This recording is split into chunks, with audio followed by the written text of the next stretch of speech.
Hello friends, Radhe Radhe. कैसे हो आप सभी। मैं दीपा आप सभी का आपके अपने चैनल दीपा मैथ्स पर आपका बहुत बहुत वेलकम करती हूँ। जैसे कि गाइस आप सभी को पता है, दीपा मैथ्स चैनल पर जो है हम बिल्कुल ए टू जेड जो है मैथ्स की कंप्लीट बुक करने वाले हैं, वो भी बिल्कुल टाइप वाइज। और उसी के साथ साथ जो है हमने ग्रुप डी एग्जाम्स की प्रीवियस ईयर सेट जो है सोल्व कर रहे हैं। तो आज जो है मैं आप सभी के सामने एक फिर से ग्रुप डी एग्जाम का जो है प्रीवियस ईयर का एक सेट लेकर के आई हूँ, जिसकी सभी क्वेश्चंस जो है हम बिल्कुल शॉर्ट मेथड और फुल कॉन्सेप्ट के साथ जो है करने वाले हैं। आज देखिए सभी क्वेश्चंस को जो है हम कोई भी जो है हम मेथड यूज न्यू नहीं करेंगे, ना ही कोई अलग से हम फॉर्मूला यूज करेंगे जो आपने बचपन से अब तक पढ़ते आ रहे हैं। सिर्फ और सिर्फ उन्हीं फॉर्मूलों का जो है हम यूज करेंगे। और सिर्फ सबसे ज्यादा जो हमारा कॉन्सेप्ट जो सबसे ज्यादा बेस रखेंगे, हम बेस यही रखेंगे कि सिर्फ और सिर्फ क्वेश्चन की लैंग्वेज को पढ़ना है और उसी के साथ साथ जो है हमें स्टेप बाय स्टेप अपना सॉल्यूशन करते रहना है। क्योंकि एग्जाम टाइम में ऐसा होता है कि हमारे पास जो है फॉर्मूले अब तो हम याद करते हैं, प्रैक्टिस करते हैं, तो हम प्रैक्टिस से याद करके फॉर्मूले याद तो रह जाते हैं, लेकिन एग्जाम टाइम में हमें फॉर्मूले में सबसे ज्यादा जो है कंफ्यूजन होती है, जिस कारण हमारा जो है मैथ्स का जो है पेपर ठीक से नहीं जा पाता है। तो इसीलिए हम मैथ्स का जो है बिल्कुल फॉर्मूले का यूज नहीं करेंगे। जो भी फॉर्मूले होंगे वो हम बचपन से जो भी पढ़ते हुए आए फॉर्मूले, छोटे छोटे फॉर्मूलों का यूज करेंगे। सभी क्वेश्चन से जो है बिल्कुल हम क्वेश्चन की लैंग्वेज को पढ़ेंगे और उसी के अकॉर्डिंग जो है हम अपना जो है सॉल्यूशन करते जाएंगे। जैसे कि मैं आपके सामने सेट लेकर के आई हूँ, इस सेट के जो है अब हम सभी क्वेश्चन को जो है बिल्कुल टाइम बाय टाइम वेस्ट ना करते हुए अपना जो है सॉल्यूशन करते हैं। जैसे कि फर्स्ट क्वेश्चन है, भाग के 1% में भाजक भागफल का 8 गुना है और शेषफल का 5 गुना है। यदि शेषफल 8 है तो भाज्य क्या होगा। देखिए आप सभी को पता है, बचपन से हम भाजक भागफल शेषफल ये सब जो है पढ़ते हुए आए हैं। हमें पता है कि जो हमारे अंदर इसमें संख्या लिखी होती है ये होती है भाज्य। ये क्या होती है, हमारी भाज्य होती है। जिससे हम डिवाइड करते हैं वो हमारा भाजक होता है। जो हमारा आंसर आता है वो हमारा भागफल होता है। और जो हमारा नीचे शेष बच जाता है ये हमारा क्या होता है, शेषफल होता है। ये आप सभी ने पढ़ा हुआ है। अब देखिए इन्होंने क्या बोला है, यदि शेषफल 8 है तो शेषफल कितना दिया है, हमको 8 दिया है। ये शेषफल की वैल्यू 8। इसी क्वेश्चन में बोला है 1% में भाजक जो है भागफल का 8 गुना है और शेषफल का 5 गुना है। ये भाजक जो है शेषफल का 5 गुना है। 8 पंजे 40, इसका मतलब भाजक शेषफल का 5 गुना का मतलब है ये कितना है, 40 है। और इसी लाइन में बोला है भाजक भागफल का 8 गुना है। जो ये भाजक है इस भागफल का ये कितना है, 8 गुना है। इसका मतलब 8 से अगर मैं यहाँ डिवाइड करती हूँ कितना आएगा, 40 को जब मैं 8 से डिवाइड करूंगी कितना आ जाएगा मेरे पास, 5। इसके मतलब यहाँ पे ये भागफल कितना रहा होगा, 5। क्योंकि अब देखिए भाजक जो है भागफल का 8 गुना हो गया। भाजक ये रहा, भागफल ये रहा, भागफल का जो है ये 8 गुना हो गया। आपने देखिए बचपन से पढ़ा है, जैसे कि अगर मैं 7 को 2 से डिवाइड करती हूँ, 2 तिया 6, नीचे 1 बचा, तो इसका मतलब ये इसी से ये क्या है, हमारे पास भाजक है, ये हमारा भाज्य है, यह हमारा भागफल है और ये जो है हमारा शेषफल है। आप सभी को पता है जब मैं 2 की मल्टीप्लाई आगे वाले नंबर में करूंगी और 1 ऐड कर दूंगी, 2 तिया 6, 6 में 1 ऐड करूंगी 7, तो हमें जो है ये भाज्य मिल जाता है, बीच वाला नंबर जो है मिल जाता है। बिल्कुल सेम प्रोसेस हमें यहाँ पे करना है, इन भाग दोनों की मल्टीप्लाई कर देनी है और 8 जो है इसमें ऐड कर देना है। तो इसका मतलब हमें क्या मिल जाएगा, भाज्य मिल जाएगा। और यही भाज्य जो है हमसे इन्होंने पूछा है। तो कीजिए क्या करना है, 40 की गुना 5 में करेंगे 200, 40 गुना 5 करेंगे 200 और ये नीचे वाला प्लस कर देंगे 8। 200 में 8 जोड़ूंगी 208, मतलब भाज्य कितना हो गया हमारे पास, 208। यही हमारा बिल्कुल करेक्ट आंसर जो है रहेगा। बिल्कुल इसी तरह से क्वेश्चन की लैंग्वेज को पढ़ेंगे। आगे से कोई भी फॉर्मूला, कोई भी न्यू मेथड हमें यूज नहीं करेंगे, क्योंकि एग्जाम टाइम में जो है हमें सबसे ज्यादा प्रॉब्लम्स ये फॉर्मूले ही देते हैं। देखिए नेक्स्ट क्वेश्चन है हमारे पास, 32 आम, 96 सेब और 128 केलों को विभिन्न पंक्तियों में इस प्रकार बांटा गया है कि प्रत्येक पंक्ति में समान संख्या में फल हो और एक ही प्रकार के फल हो। इस व्यवस्था के लिए न्यूनतम कितनी पंक्तियों की आवश्यकता होगी? इन्होंने 3 तरह के फल लिए हैं, आम है, सेब है और केले हैं। इन्होंने कहा है कि इस तरह से पंक्ति हमें बनानी है, इस तरह से जो है बगीचे में पंक्तियों को सजाना है कि सभी पंक्तियों में इक्वल पेड़ होने चाहिए इन फलों के, और सभी जो पंक्ति है उसमें एक ही तरह के जो है हमारे पेड़ होने चाहिए और सभी पंक्तियों में इक्वल पेड़ होने चाहिए। इसका मतलब ऐसा कोई अधिकतम से अधिकतम नंबर कौन सा होगा जो हमारे पास सभी इक्वल इक्वल जो है पहुंच जाए। अधिकतम से अधिकतम नंबर लेना है तो अधिक से जब अधिक नंबर निकालते हैं, मतलब जब हमें मैक्सिमम नंबर निकालना होता है तो वहां हम जो है एचसीएफ निकालते हैं। वहां हम क्या निकालते हैं? एचसीएफ। एचसीएफ की फुल फॉर्म होती है हाईएस्ट कॉमन फैक्टर। हाईएस्ट का मतलब होता है बड़े से बड़ा, तो वही बड़े से बड़े हमें देखना है कि उसमें ज्यादा से ज्यादा कितने पेड़ लगाए जा सकते हैं जिसमें हमारे सभी पेड़ों की संख्या बराबर हो और कोई भी पेड़ जो है एक दूसरे में मिक्स ना हो, मतलब सभी लाइन में एक ही तरह के जो है पेड़ इसमें होने चाहिए। तो इस तरह का हमारे जो है इसमें अब हमने पता लगाया कि इसमें एचसीएफ निकलेगा, मतलब इसका जो है हमको मैसेज निकालना है। क्या निकालना है? हमें इसमें मैसेज जो है निकालना है। अब हमें मैसेज देखना है कि 32 है, 96 है और 128 है। 32, 96, 128 इनका जो है मैसेज क्या होगा? देखिए मैसेज निकालने के बहुत सारे तरीके हैं, लेकिन हमें जो है टाइम को वेस्ट नहीं करते हुए अपना जो है बिल्कुल आसान तरीके से जो है मैसेज निकालना है। हमारे पास जो है नंबर्स दिए हुए हैं, इन नंबर्स के अकॉर्डिंग हमें मैसेज निकालना है।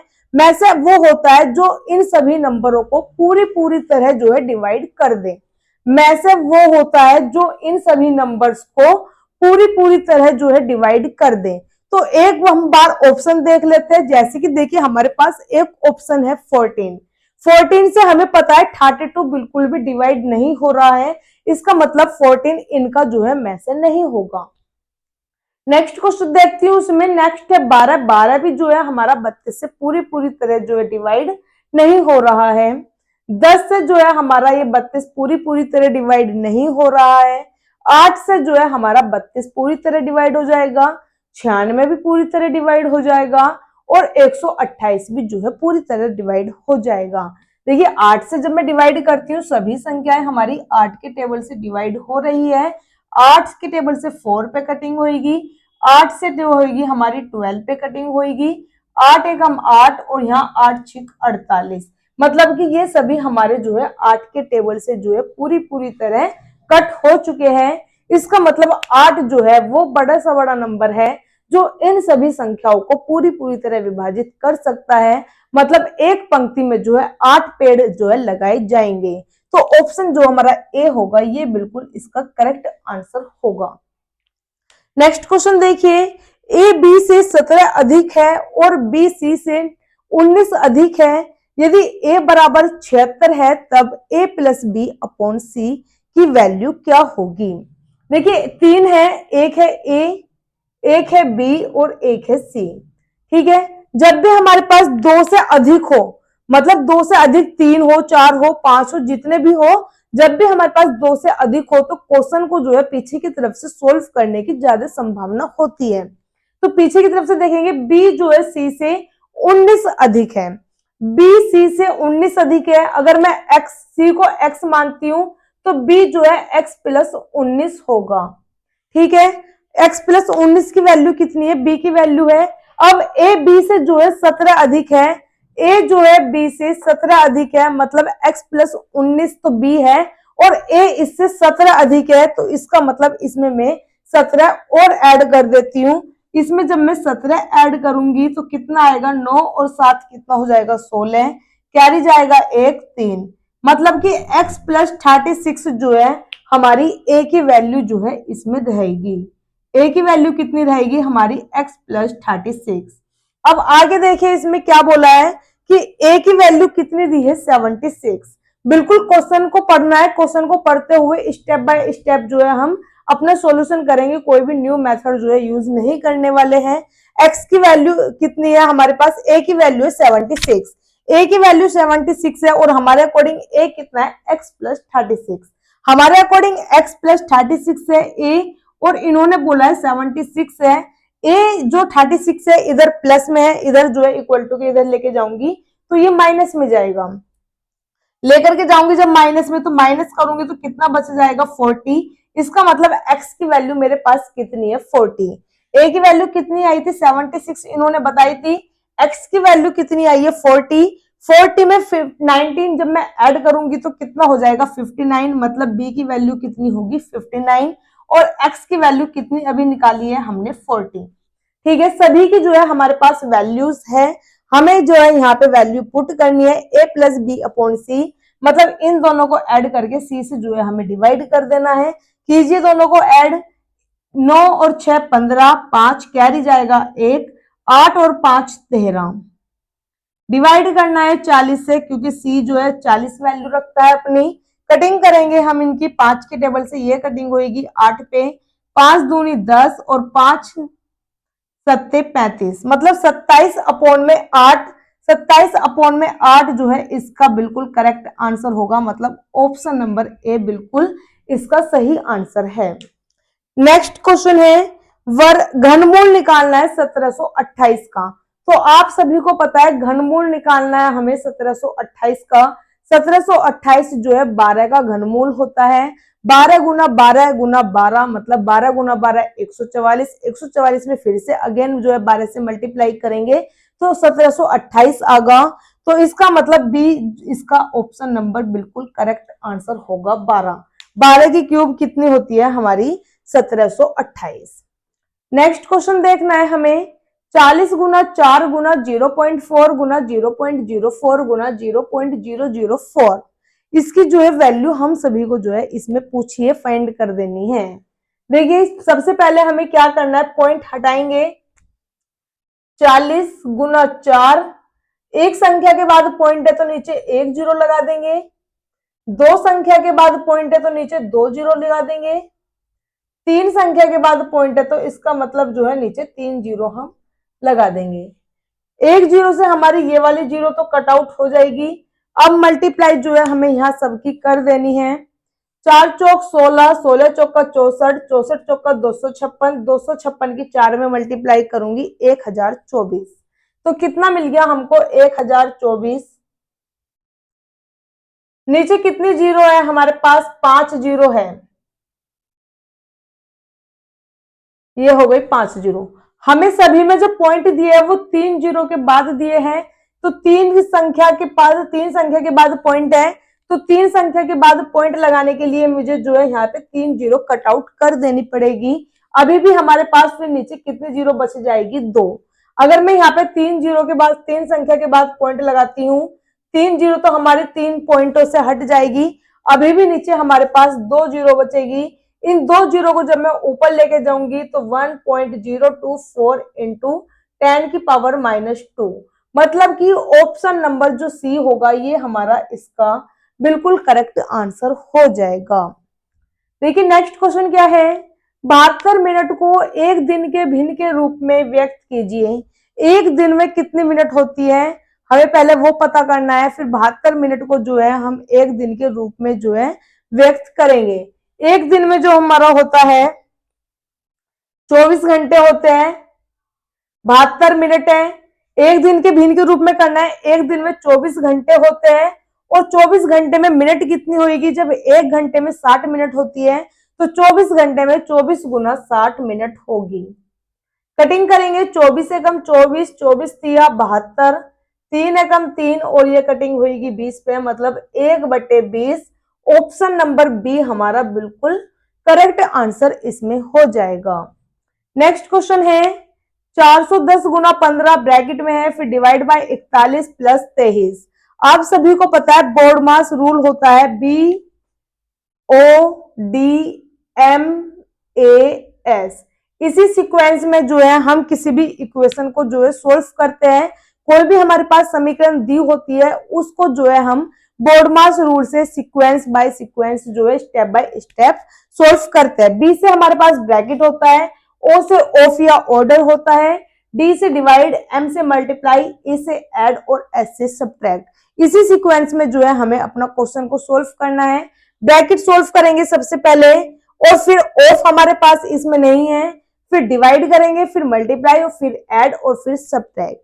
तो सबसे पहले ब्रैकेट सॉल्व करेंगे, मतलब कि 410 गुना 15 डिवाइड बाय 41 है, तो 41 को हमने डिवाइड बाय नीचे लिख दिया, फिर प्लस कर देंगे इसमें 23।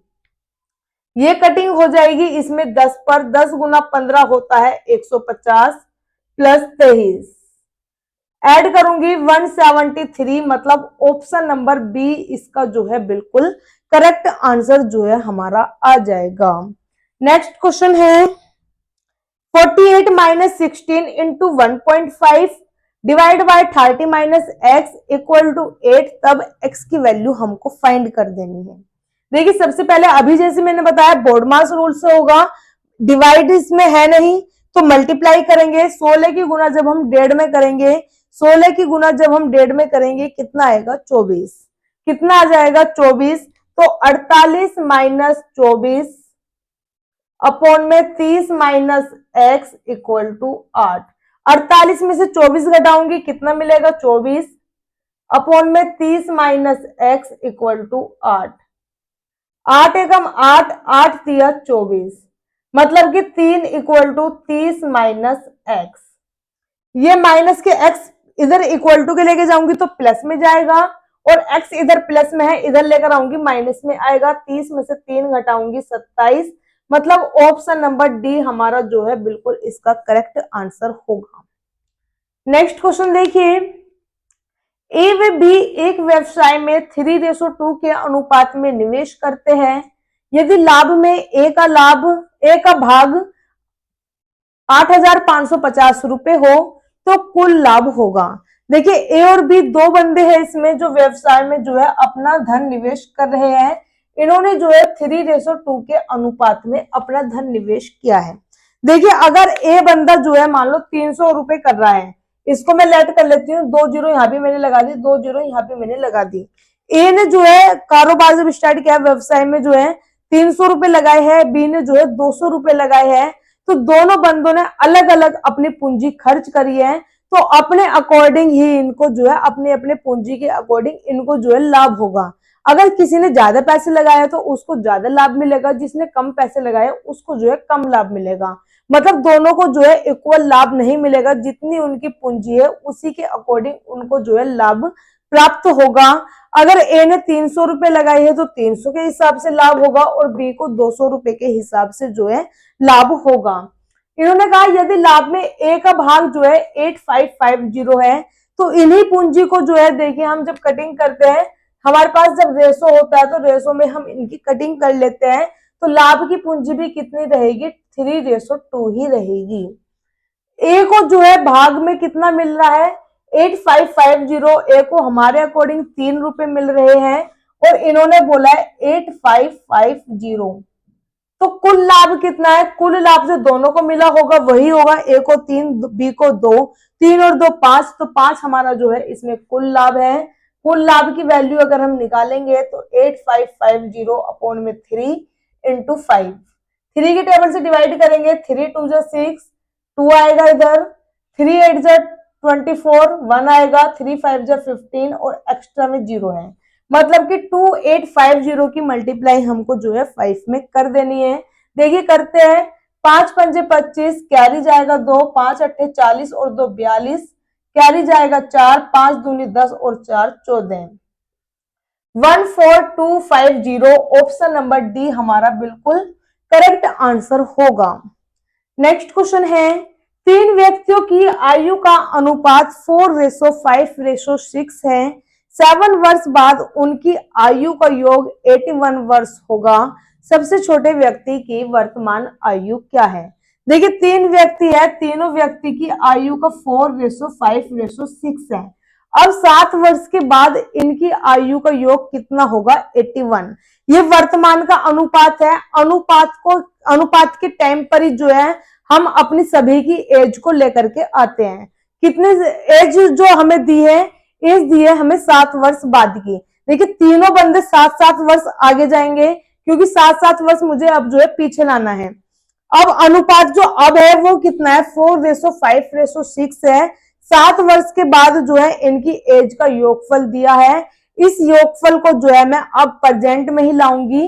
तो प्रेजेंट में देखो, जब 7 वर्ष बाद जा रहा है तो 7 साल आगे ये वाला बंदा गया, 7 साल ये बंदा गया, 7 साल आगे ये वाला बंदा गया, तीनों बंदे जो है आगे 7-7 साल गए हैं। तब इनकी योग कितना बैठा है, 81।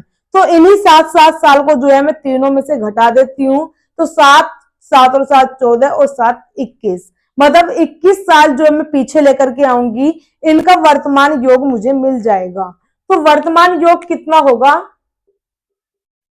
वर्तमान योग होगा हमारे पास, अब कितना है, 81 है, इसमें से जो है 21 में घटा दूंगी तो 60 जो है मुझे वर्तमान योग मिल जाएगा। हमारे अकॉर्डिंग ये वर्तमान अनुपात दिया हुआ है और ये वर्तमान योग है। देखिए योग अगर मैं करती हूँ 5 और 4 9 और 6 15, हमारे अकॉर्डिंग सभी का योग 15 है और इन्होंने सभी का योग 60 दिया है। सबसे छोटे व्यक्ति की आयु पूछी है, सबसे छोटे व्यक्ति की आयु 4 है। 4 की वैल्यू हम सभी फाइंड करेंगे। 15 चौका 60, 4 चौक 16, मतलब ऑप्शन नंबर ए हमारा जो है बिल्कुल करेक्ट आंसर हो जाएगा। नेक्स्ट क्वेश्चन देखिए, इस वर्ष सुमित के वेतन में 5% की वृद्धि हुई है। यदि उसका वेतन, वर्तमान वेतन 1806 रुपए है तो पिछले वर्ष का वेतन क्या था। देखिए इसमें क्या हुआ है, 5% की वृद्धि हुई है। 5% का वृद्धि का मतलब होता है 105%। अपने आप में कोई भी चीज 100% है, 5% की वृद्धि हुई है तो 105% हुआ है। परसेंट हुआ है, ये जब परसेंट हटाती हूँ तो नीचे जो है हम डिवाइड कर देते हैं 100 से। कटिंग करते हैं, ये कटिंग हुई 5 के टेबल पे 20 पे, ये कटिंग हुई 21 पर।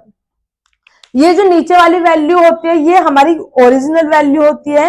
ऊपर वाली वैल्यू या तो हमारी घट करके आएगी या बढ़ करके आएगी, वो क्वेश्चन के अकॉर्डिंग होता है। तो हमारी जो ओरिजिनल वैल्यू है वो 20 है और जो अब बढ़ करके आई है वो 21 है। ठीक है, वर्तमान वेतन जो दिया है वो 1806 है। तो पिछले वर्ष का वेतन क्या था, अब वर्तमान में कितना है, 21 है, तो 21 बराबर होगा 1806 के। अब वेतन पहले कितना था, 20 था, 20 की वैल्यू हमें निकाल लेनी है।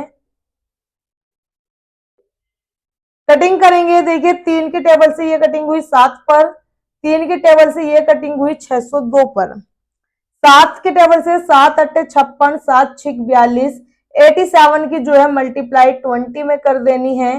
2 7 जा 14, 2 8 जा 16 और 1 17, 1700, 200 14 4 2 16 और 17, 1740, मतलब यहाँ पे जो है हमारी 1740 जो है इनकी पिछले वर्ष की वेतन रहने वाली है।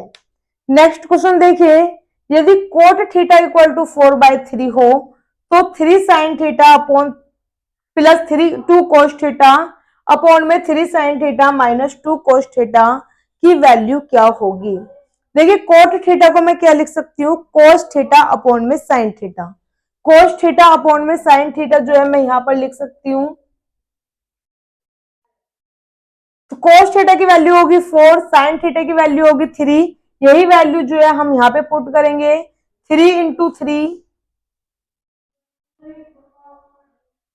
2 इंटू 4, 3 इंटू 3, 2 इंटू 4, 3 3 जा 9, 2 4 जा 8, 3 3 जा 9, 2 4 जा 8, 9 और 8 17, 9 में से 8 गया 1, मतलब 17 जो ऑप्शन नंबर सी है वो बिल्कुल हमारा करेक्ट आंसर होगा।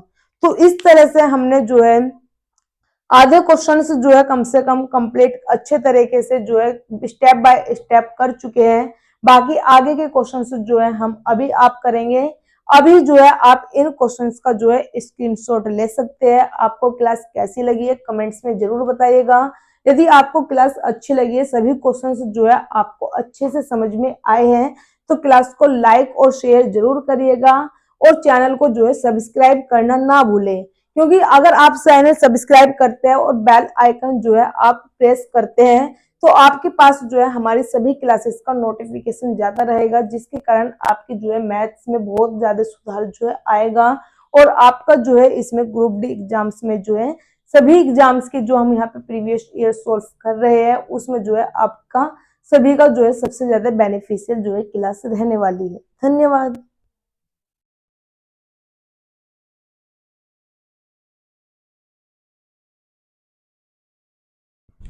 नेक्स्ट क्वेश्चन है, अमन को अपने जूतों की एक जोड़ी पर क्या अंकित मूल्य रखना होगा जिसके लिए उसकी लागत 1200 रुपए है और वह 16% का बट्टा देकर भी 12% का लाभ अर्जित कर सके।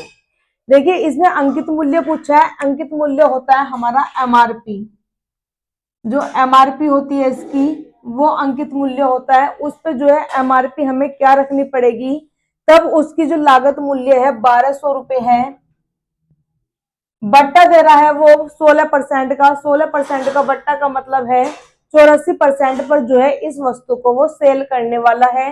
तो 84% पे ये वस्तु जो है बेची जाएगी और इस पर जो है ये 12% का लाभ भी अर्जित कर सकता है। 12% का लाभ का मतलब है 100 + 12 112% पर जो है इसको बेचना है।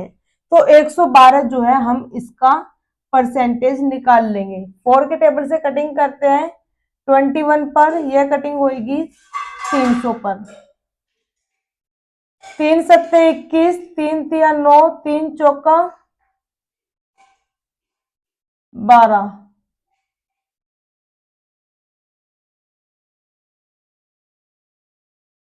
7 तिया 21, 7 एकम 7, 7 छिक 42, 3 एकम 3 और ये 100 पर। 100 गुना 16 1600, मतलब कि इस पे जो है एमआरपी रखनी पड़ेगी वो 1600 होगी। ऑप्शन नंबर डी जो है हमारा बिल्कुल करेक्ट आंसर होगा। नेक्स्ट है, एक धन राशि पर 5 वर्ष का साधारण ब्याज धन राशि का 1/4 हो जाता है। ब्याज की वार्षिक दर है। धन राशि होती है हमारी प्रिंसिपल मूलधन, तो प्रिंसिपल का 1/4 हो जाता है साधारण ब्याज। साधारण ब्याज जो है प्रिंसिपल का 1/4 हो जाता है। पी इधर अपॉन में आएगा तो 1/4 इक्वल टू SI अपॉन में P। मतलब कि सिंपल इंटरेस्ट कितना है 1 और प्रिंसिपल कितना है 4। सिंपल इंटरेस्ट 1 है, प्रिंसिपल जो है इसका 4 है। ब्याज की वार्षिक दर हमसे जो है पूछी गई है। ब्याज की दर होती है हमारी मतलब कि SI बराबर P into R into T upon में 100। P की वैल्यू हमारे प्रिंसिपल मीन्स मूलधन, R रेट होती है मीन्स दर, T फॉर टाइम मीन्स समय। SI कितना है 1, P की वैल्यू है 4, R हमको फाइंड आउट करना है, T की वैल्यू है 5 अपॉन में 100।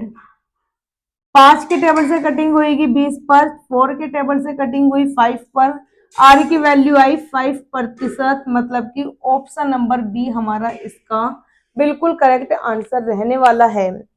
नेक्स्ट है, एक धन राशि वार्षिक रूप से संयोजित 8% वार्षिक दर से 2 व 3 वर्षों में 1440 व 1728 रुपए हो जाती है। आर का मान होगा। 3 वर्षों में हो रही है 1728 रुपए और 2 वर्षों में हो रही है 1440 रुपए। अमाउंट बराबर होता है 1 + R अपॉन 100 की पावर T, मतलब जितने भी हमारे ईयर है। 3 साल में कितनी हो रही है 1728 रुपए हो रही है। अमाउंट हुआ 1728, 1 + R अपॉन 100 की पावर 3, मतलब 3 साल में 1728 रुपए हुए और 1440 जो हो रहे हैं वो हो रहे हैं 2 साल में, मतलब 1 + R अपॉन 100 का स्क्वायर। दोनों इक्वेशन को जो है हम इसमें डिवाइड कर देने वाले हैं। 1728 और यह है 1440। 12 के टेबल से कटिंग हो रही है 120, 12 के टेबल से कटिंग होगी हमारी 144। अभी भी कटिंग हो रही है 12 के टेबल से 10 पर, 12 के टेबल से कटिंग हुई 12 पर। अभी भी कटिंग का है 2 के टेबल से 5 पे, 2 के टेबल से ये कटिंग हुई 6 पर। 1 + R अपॉन 100 का स्क्वायर है नीचे, ऊपर जो है क्यूब है, तो स्क्वायर से जो है स्क्वायर कटेगा, ऊपर जो है 1 + R अपॉन 100 ओनली इसमें जो है बचने वाला है। तो 1+r/100 बराबर इधर बच रहा है 6/5। 1 इक्वल टू के इधर प्लस में है, इक्वल टू के इधर जो है माइनस में जाएगा, तो r/100 इक्वल टू 6/5 -1। -1 करूंगी तो 6 में से 5 घटेगा, 1/5, मतलब कि r बराबर 1/5। ये 5 से कटिंग हुई 20 पर, r की वैल्यू इधर पहुंची 20%, मतलब कि ऑप्शन नंबर हमारा डी जो है बिल्कुल इसका करेक्ट आंसर हो जाएगा। नेक्स्ट है, ए व बी साथ मिलकर 30 दिनों में कार्य कर सकते हैं। उन्होंने 20 दिन तक साथ में कार्य किया, उसके बाद बी ने छोड़ दिया। ए ने 20 दिनों में कार्य समाप्त किया। ए अकेला इस पूरे कार्य को कितने दिन में कर सकता है? ए और बी दोनों मिलकर के कर सकते हैं 30 दिन में। ए प्लस बी की वैल्यू है 30 दिन। आगे बोला है उन्होंने 20 दिन तक कार्य किया। 20 दिन तक दोनों ने कार्य किया है, लेकिन कार्य जो है पूरा ये कर सकते हैं 30 दिन तक। मतलब कि इसमें अगर ये 30 कार्य करते, 30 काम पूरा करते 30 दिन में, तो 20 दिन में इन्होंने जो है 30 में से 20 काम जो है पूरा कर लिया होगा। इसको हम कटिंग करेंगे, मतलब कि 10×3 = 30, 10×2 = 20, 2/3, मतलब कि 3 में से हमारा जो है 2 कार्य जो है अच्छी तरह पूरी तरह जो है फिनिश हो चुका है। हमारा जो कार्य बचेगा वो सिर्फ एक बचेगा। 3 में से 2 कार्य हो चुका है, एक कार्य जो है हमारा बचा है। उस एक कार्य को ए ने 20 दिनों में जो है समाप्त किया। एक कार्य जब ए जो है 20 दिन में समाप्त कर रहा है, कार्य पूरा कितना है 3, तो 3 कार्य पूरा समाप्त कितने दिन में करेगा? 20×3 = 60, मतलब ए जो है पूरा कार्य जो है 60 दिन में कर सकता है। ए और बी दोनों उस कार्य को 30 दिन में कर रहे हैं, ए अकेला उस कार्य को 60 दिन में कर रहा है। तो ए की ही वैल्यू पूछी थी कि ए कितने दिन में कार्य पूरा कर सकता है, तो ए 60 दिन में पूरा कार्य कर सकता है, मतलब ऑप्शन नंबर डी हमारा बिल्कुल करेक्ट आंसर होगा। नेक्स्ट है, ए बी से दुगुना कार्य कुशल है और वो साथ मिलकर 14 दिन में कार्य समाप्त कर सकते हैं। ए अकेले कार्य कितने दिन में समाप्त करेगा? ए जो है बी से दुगुना कार्य कुशल है। ए अगर 2 काम करेगा तो मतलब बी 1 काम कर रहा होगा, तभी जो है दुगुना कार्य कुशल बनेगा। और वे साथ मिलकर जो है किसी काम को 14 दिन में कर सकते हैं। हमारे अकॉर्डिंग ये 2 काम कर रहा है, बी 1 काम कर रहा है। हमारे अकॉर्डिंग दोनों जो है मिलकर के 3 काम कर रहे हैं। हमारे अकॉर्डिंग दोनों ने मिलकर 3 काम किया। जब 3 काम एक दिन में कर रहे हैं तो 14 दिन में कितना काम कर देंगे? 14×3 = 42। ए अकेला कितने दिन में करेगा? ए की जो कैपेसिटी है वो कितनी है? एक दिन में 2 काम करने की है। टोटल काम कितना हुआ? 42। 42 को जब 2 से डिवाइड करेंगे, मतलब 21 जो होगा वो हमारा ए जो है 21 दिन में पूरा कार्य करेगा, मतलब ऑप्शन नंबर बी इसका जो है बिल्कुल करेक्ट आंसर हो जाएगा। नेक्स्ट है, एक शंकु के आधार का क्षेत्रफल 154 सेंटीमीटर स्क्वायर है और वक्र पृष्ठ 572 सेंटीमीटर स्क्वायर है। शंकु का आयतन क्या होगा? शंकु होता है हमारी बर्थडे कैप। ये है हमारा शंकु, बर्थडे कैप जिसे बोलते हैं। जो नीचे का आधार है, जो नीचे का जो गोला बनता है, जिसको जो हम सर पे कैप लगाते हैं, जो नीचे का गोला है, ये जो है हमारा आधार होता है। इसका क्षेत्रफल दिया है 154। और इसका जो वक्र पृष्ठ होता है, मतलब कि इस पे जो हमने कैप पर जो पिन्नी चढ़ी हुई होती है ऊपर, उसका जो कैप पे पिन्नी चढ़ी होती है वो एरिया दिया है 572। नीचे क्या है? गोला है, सर्कल है। सर्कल का जो क्षेत्रफल होता है, मतलब कि area of circle equal to कितना होता है? πr²। तो πr² की वैल्यू कितनी है? 154। पाई की वैल्यू 22/7 पुट करेंगे, r² इक्वल टू 154। 22 के टेबल से 154 जो है 7 पे कटिंग होगा। 7 इधर डिवाइड में है, इक्वल टू के इधर जो है मल्टीप्लाई में जाएगा, तो r की वैल्यू निकलेगी 7। तो त्रिज्या कितनी है इसकी? 7। त्रिज्या कितनी है इसकी, कैप की है 7। आगे इन्होंने हमें दिया है इसका वक्र पृष्ठ। वक्र पृष्ठ होता है जो इस पर हम पॉलिथीन लगाते हैं, पॉलिथीन जो चिपकाई जाती है, वो पॉलिथीन इस बर्थडे कैप पर कितनी चिपकाई गई है।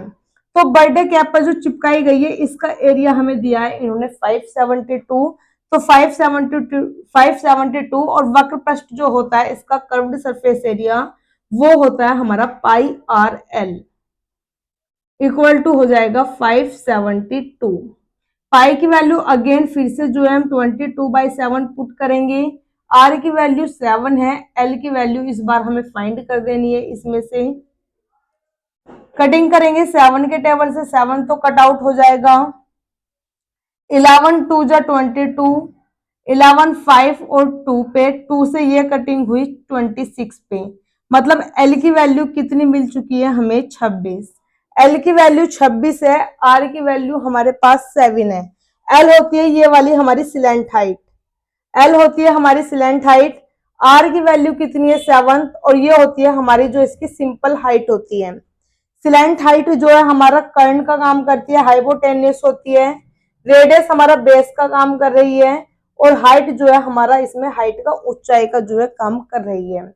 इसका जो आयतन होता है, शंकु का आयतन होता है 1/3 पाई आर स्क्वायर एच। ये वॉल्यूम ऑफ कॉन है। वॉल्यूम ऑफ कॉन में जो है हमें इसमें जो है वैल्यू पुट करेंगे। वैल्यू निकालनी पड़ेगी हमें पहले एच की। एच की वैल्यू निकालेंगे। एच बराबर जो होता है वो होता है L square minus R square. ये होता है हमारा बाय पाइथागोरस थ्योरम।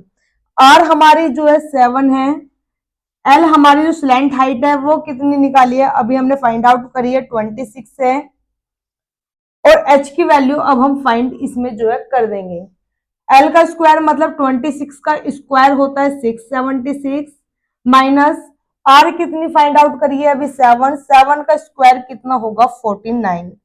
इसमें से घटाएंगे कितना निकलेगा 627। 627 का वर्गमूल करेंगे। देखिए 627 जो है हमारे लगभग लगभग 25 के आसपास की संख्या है। 25 का जो वर्ग करते हैं 625, 25 के आसपास की संख्या जो है हमारी 627 है। तो ऑलमोस्ट जो है इसका 25 पॉइंट समथिंग जाएगा। तो एच लिखेंगे हम लगभग 25 के आसपास। तो एच की वैल्यू कितनी पुटअप करेंगे हम 25। सभी वैल्यूज को इसमें जो है हमें रखनी है। 1/3 पाई की वैल्यू है 22/7, आर की वैल्यू 7, स्क्वायर है तो 2 बार रिपीट कर देंगे। एच की वैल्यू कितनी है हमारे पास अभी फाइंड आउट करिए 25। 7 से 7 जो है कट आउट हो जाएगा, मल्टीप्लाई करेंगे 25 गुना 7 होगा 175। 175 की जो है मल्टीप्लाई 22 में करेंगे 3850, अपॉन में जो है हमारे 3 है, डिवाइड करेंगे हमारे पास आएगा 1283.3, मतलब ऑप्शन नंबर बी इसका जो है हमारा बिल्कुल सिंपल करेक्ट आंसर होगा। नेक्स्ट क्वेश्चन है, दो नल ए व बी एक टंकी को अलग अलग क्रम से 10 मिनट तथा 20 मिनट में भर देते हैं। टंकी के तल में रिसाव के कारण 40 मिनट में यह टंकी खाली हो जाती है। खाली टंकी को भरने में कितने समय लगेगा। देखिए ए नल है और बी नल है, दो नल है जो इस टंकी को भरने का काम करते हैं। ए जो है 10 मिनट में भर देता है, बी जो है 20 मिनट में भर देता है। दोनों जो है भरने का काम कर रहे हैं, पॉजिटिव जो है वर्क है ये, तो ये दोनों का काम है प्लस का, क्योंकि ये दोनों जो है टंकी को भर रहे हैं। एक आगे जो है सी नल है, उस सी का मतलब है कि उस टंकी में जो है एक रिसाव हो रहा है, एक छेद हो रहा है, जिस छेद से पानी जो है बाहर की तरफ बह रहा है। इस छेद से जो है पानी जब बहता है, पूरी टंकी जब भर जाती है, तो इस छेद से जब पानी बहता है तो यह पानी जो है 40 मिनट में पूरी टंकी को जो है खाली कर देता है। यह रिसाव जो है बाहर निकाल रहा है, पानी टंकी को जो है बाहर निकालने का काम कर रहा है, मतलब नेगेटिव काम कर रहा है। ये सी नल जो है 40 मिनट में खाली करता है टंकी को, नेगेटिव काम कर रहा है, तो इसलिए जो है हमने इसके आगे जो है माइनस लगा दिया। सभी संख्याओं का हम एलसीएम निकालेंगे। एलसीएम निकालने का देखिए बिना पेन उठाए तरीका क्या है। सभी संख्याओं में जो है तीनों संख्याओं में देखना है सबसे बड़ा नंबर कौन सा है। सबसे बड़ा नंबर है हमारा 40। 40 के हमें ऐसा मल्टीपल देखना है जो बाकी के दो नंबर्स बचे हुए हैं वो उससे जो है पूरी पूरी तरह डिवाइड हो जाए। तो 40 के मल्टीपल देखेंगे, मतलब कि 40 का जो है हम पहाड़ा पढ़ेंगे। 40 एकम 40, तो 40 को देखता है कि 10 से भी पूरी पूरी 40 डिवाइड हो जाएगा और 20 से भी जो है पूरा पूरा 40 डिवाइड हो जाएगा। इसका मतलब इन तीनों नंबर्स का एलसीएम कितना होगा? 40। और ये एलसीएम जो होता है यही हमारा जो है टोटल वर्क होता है। इसको लिख देंगे हम टोटल वर्क। सभी की अलग अलग कैपेसिटी निकालनी है। सभी की अलग अलग कैपेसिटी कैसे निकाली जाएगी देखिए। 10 के टेबल पे 40 डिवाइड होगा 4 पे, 20 के टेबल में 40 डिवाइड होगा 2 पर, और 40 के टेबल में 40 डिवाइड हुआ 1 पर। मतलब कि ए की कैपेसिटी है कि 4 लीटर पानी वो भर सकता है, बी की कैपेसिटी है वो 2 लीटर पानी जो है इसमें भर सकता है, और सी की कैपेसिटी है वो 1 लीटर जो है पानी उसमें से निकाल सकता है। तीनों को जो है अब एक साथ हमें टंकी को चलाना है। मतलब कि दोनों टंकी तो ऊपर जो नल है वो भी चलाई जाएंगे और साथ के साथ जो नीचे रिसाव हो रहा है उस छेद को भी खोला रखा जाएगा। तो तीनों जो है कंटिन्यू एक साथ जब काम करेंगे तो इस पूरी टंकी को भरने में कितना समय जो है अब लग जाएगा। तो देखिए तीनों से ही काम करवाना है, तो तीनों काम जब करेंगे तो ये दोनों पॉजिटिव काम करे तो 4 और 2 6, ये बाहर निकाल रहा है माइनस करेंगे 4 और 2 6 माइनस 1 5। मतलब कि जो है 1 घंटे में जो है 5 लीटर पानी जो है भर जाएगा। 1 घंटे में जब 5 लीटर पानी भर जाएगा, टोटल वर्क बताया मैंने जो एलसीएम होता है वह होता है, टोटल वर्क है 40 और 5 जो है इन तीनों की कैपेसिटी है ए प्लस बी माइनस सी की। 5 से जब हम डिवाइड करेंगे मतलब 8 घंटे जो है इस खाली टंकी को, जब तीनों टंकी जो है खुली रहेगी तो पूरे 8 घंटे में यह खाली टंकी वापस से जो है भर जाएगी। नेक्स्ट है एक आरक्षी एक चोर से 114 मीटर पीछे है। आरक्षी 1 मिनट में 21 मीटर दौड़ता है। वह चोर को 1 मिनट में 15 मिनट दौड़ता है, कितने समय में आरक्षी चोर को पकड़ लेगा? आरक्षी है और चोर है, इनके जो बीच जो चोर के पीछे है आरक्षी 114 मीटर पीछे है। आरक्षी जो है चोर से 114 मीटर पीछे है। आरक्षी 1 मिनट में 21 मीटर दौड़ता है, मतलब कि 21 मीटर प्रति मिनट जो है ये आरक्षी दौड़ता है। और चोर जो है 1 मिनट में 15 मिनट दौड़ता है, मतलब कि 15 मीटर प्रति मिनट चोर जो है अपनी तेज रफ्तार रखता है। अब ये आरक्षी और चोर के बीच का जो डिस्टेंस है वो है 114 मीटर, और आरक्षी इस चोर को कितने मिनट में जो है पकड़ लेगा? जब दोनों एक ही तरफ को भागेंगे तो दोनों की चाल जो है घट जाएगी। जब दोनों एक ही तरफ को चलते हैं तो दोनों की चाल घट जाती है। जब दोनों अपोजिट साइड चलते हैं तो दोनों की जो स्पीड होती है वो ऐड होगी। तो स्पीड अब हमारी क्या है? दोनों की घट जाएगी। टाइम हमसे पूछा है कि कितने समय में ये पकड़ लेगा। टाइम बराबर होता है डिस्टेंस अपॉन में स्पीड। स्पीड जो है दोनों की घट करके आएगी, कितनी आएगी? 21 में से 15 जो है घटाऊंगी 6 मीटर प्रति मिनट जो है स्पीड रहने वाली है। डिस्टेंस है इनके बीच में 114 अपॉन में 6 डिवाइड करेंगे 6 एकम 6 6 निम 54, मतलब 19 जो है मिनट में ये आरक्षी इस चोर को पकड़ लेगा। इसका मतलब ऑप्शन नंबर डी हमारा बिल्कुल करेक्ट आंसर रहने वाला है। नेक्स्ट है एक नाव स्थिर जल में 16 किलोमीटर प्रति घंटा की चाल से चलती है। यदि प्रवाह की गति 6 किलोमीटर प्रति घंटा है तो ऊर्ध्व प्रवाह में नाव द्वारा 35 किलोमीटर की दूरी तय करने में कितना समय लगेगा? नाव जो है स्थिर वाटर में चल रही है, जब बिल्कुल जो वाटर है वो शांत है, जब वाटर में कोई भी हलचल नहीं है, पानी में जो है कोई भी हलचल नहीं है, उसमें कोई धारा नहीं बह रही है, जब उसमें नाव चलती है तो नाव चलती है 16 किलोमीटर प्रति घंटा की चाल से। बोट की चाल कितनी है स्थिर जल में? 16 किलोमीटर प्रति घंटा। और इन्होंने बताया प्रवाह की गति जो है मतलब जो धारा बह रही है, स्ट्रीम जो है, स्ट्रीम की जो स्पीड है मतलब जो पानी चल रहा है अपने आप, वो उसकी गति दे रखी है 6 किलोमीटर प्रति घंटा, मतलब वाटर की जो है 6 किलोमीटर प्रति घंटा है। इन्होंने बोला ऊर्ध्व प्रवाह में नाव द्वारा 35 किलोमीटर की दूरी तय करने में कितना समय लगेगा। ऊर्ध्व प्रवाह मतलब होता है दोनों जब एक ही साइड में हो। देखिए जब दोनों एक साइड में होगी मतलब कि नाव भी इधर को ही चलानी है हमें और पानी का बहाव भी इधर को ही है। तो जब जो है हमारी दोनों की चाल घट जाती है और जब नाव इधर को चलानी है और उसके अपोजिट साइड जब पानी बह रहा हो तो उसमें जो है नाव को ज्यादा प्रेशर लेना पड़ता है, तो उसमें जो है हमारी चाल घट जाएगी। एक होता है ऊर्ध्व प्रवाह, एक होता है अनुप्रवाह। अनुप्रवाह होता है जब दोनों चीज जो है हमारी सेम डायरेक्शन में चल रही हो। और फिर एक होता है ऊर्ध्व प्रवाह जो हमारी दोनों जो है अपोजिट डायरेक्शन में चल रही हो, उन्हें बोलते हैं हम ऊर्ध्व प्रवाह।